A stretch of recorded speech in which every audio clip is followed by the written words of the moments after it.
Dinamarca, um país que já é habitado desde o tempo pré-histórico e hoje é considerado por muitos um dos países mais felizes do mundo.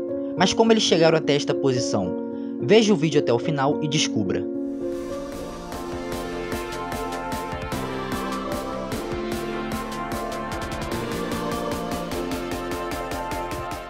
O reino dinamarquês data da era dos vikings, e de lá para cá, o país foi ocupado tanto pelos guerreiros nórdicos quanto monarcas, e até por tropas nazistas no período das Grandes Guerras. O reino da Dinamarca situa-se no extremo sul da região conhecida como Escandinávia, território este que também inclui a Suécia e a Noruega. Embora tenha um pequeno território e pouca população, a Dinamarca desempenhou um papel importante na história europeia, pois seu território, até o ano de 1397, compreendia toda a Escandinávia, mais a porção que hoje conhecemos como Islândia. Hoje, ela possui sua península principal que faz fronteira com a Alemanha e mais 443 ilhas, além das duas regiões autônomas, que são a Groenlândia e as pequenas ilhas Faroe. Depois de uma série de guerras, a Dinamarca teve seu território parcialmente desfeito. Em 1523, a Suécia abandonou a União. Em 1814, a Dinamarca foi forçada a conceder o território da Noruega para a Suécia.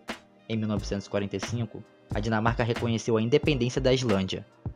Mas como um país que perdeu tanto território, conseguiu se desenvolver e chegar na posição invejável de estar em todos os rankings de países mais felizes e menos corruptos do mundo. Desde a década de 90, a Dinamarca tem transformado profundamente seu sistema educacional e mudado a forma de ensino dos estudantes. Eles acreditam que colocar o desenvolvimento das habilidades e talentos dos alunos no lugar da competição de uns aos outros é parte crucial para gerar cidadãos mais generosos e, principalmente, profissionais mais inteligentes. Dos 6 aos 16 anos, coisas como relacionamentos construtivos e caráter comportamental fazem parte do currículo das escolas dinamarquesas, além do fato da Dinamarca também desencorajar a entrega de prêmios ou troféus. Ao invés disso, as escolas se concentram na chamada cultura da motivação, para melhorar a relação dos alunos entre si. Mas será que todo esse método educacional disruptivo tem gerado bons resultados em sua economia? No que será que poderíamos nos inspirar nesse modelo de sociedade dinamarquesa? A industrialização chegou na Dinamarca na segunda metade do século XIX, trazendo as primeiras ferrovias do país em 1850, juntamente com o aprimoramento das comunicações e o aumento do comércio exterior, que posteriormente propiciaram um novo desenvolvimento da indústria, apesar da falta de recursos naturais da Dinamarca. No início da década de 1870, os sindicatos ganharam força. Houve uma migração considerável de pessoas do campo para as cidades, e a agricultura dinamarquesa gradualmente tornou-se centrada na exportação de carnes e laticínios. Tendo a quinta maior renda per capita da Europa, com uma população de quase 6 milhões de habitantes, a Dinamarca tem, regularmente, marcado presença nos melhores índices socioeconômicos do mundo. Apesar de parecer um pouco antagônico, ainda com uma carga tributária alta, o país possui uma excelente qualidade de vida e abriga os cidadãos mais felizes de toda a Europa, pois como os demais países escandinavos, a Dinamarca adotou um modelo de economia nórdica, que combina o capitalismo de livre mercado com o estado de bem-estar social abrangente. E tudo isso tem promovido ótimos exemplos na prática, como o fato de que mesmo que o país não tenha uma legislação federal sobre um salário mínimo, o peso salarial elevado dos trabalhadores dinamarqueses foi atribuído ao poder de livre negociação dos sindicatos com as empresas. Isso faz com que o empregado da rede de fast food, como o McDonald's na Dinamarca, ganhe $20 por hora, que é mais que o dobro do que seus colegas ganham nos Estados Unidos. Esses dois pilares têm feito a nação despontar com a ajuda da tecnologia em diversas áreas, o que faz o país ficar em sexto lugar no Índice Global de Inovação em 2020, e tem a liderança em energia eólica no mundo, com 42% da sua energia vindo de turbinas eólicas. De acordo com o Ministério das Finanças dinamarquês, toda essa ajuda da tecnologia integrada ao país e o uso de plataformas digitais fornece uma economia de 1 bilhão de coroas por ano, cerca de 580 milhões de reais em despesas burocráticas, impressão de formulários e horas de trabalho dos servidores públicos, fazendo com que o governo da Dinamarca possa canalizar mais recursos aos seus cidadãos.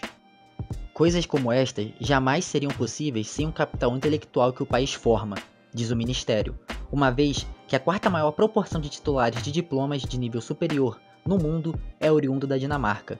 É preciso ressaltar que esse sistema dinamarquês só consegue se sustentar pois os dinamarqueses, em geral, confio que ninguém vai tentar tirar vantagem um do outro.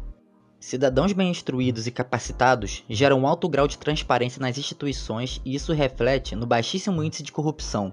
No mais recente ranking global de corrupção no setor público, elaborado pela Transparência Internacional, de 2017, a Dinamarca aparece em segundo lugar entre os países vistos como menos corruptos, atrás apenas da Nova Zelândia, e para efeito de comparação, o Brasil ficou em 96º lugar entre os 180 países avaliados.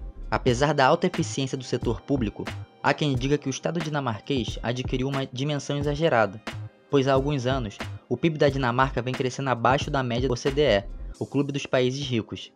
Muitos atribuem isso à elevada carga tributária, redução do potencial de expansão da economia no país e o alto custo de manter o sistema de proteção social, hoje em torno de 25% do PIB. Para atrair mais investimentos e gerar mais empregos, muitos na Dinamarca têm defendido uma reforma tributária que reduz a alíquota máxima do imposto de renda, assim como uma redução na bolsa concedida a universitários do país, e também o corte de 10% no valor do auxílio-desemprego. A inspiração que fica para o Brasil não é do Estado máximo. Aliás, os próprios dinamarqueses estão repensando o peso que os impostos alcançaram em sua economia.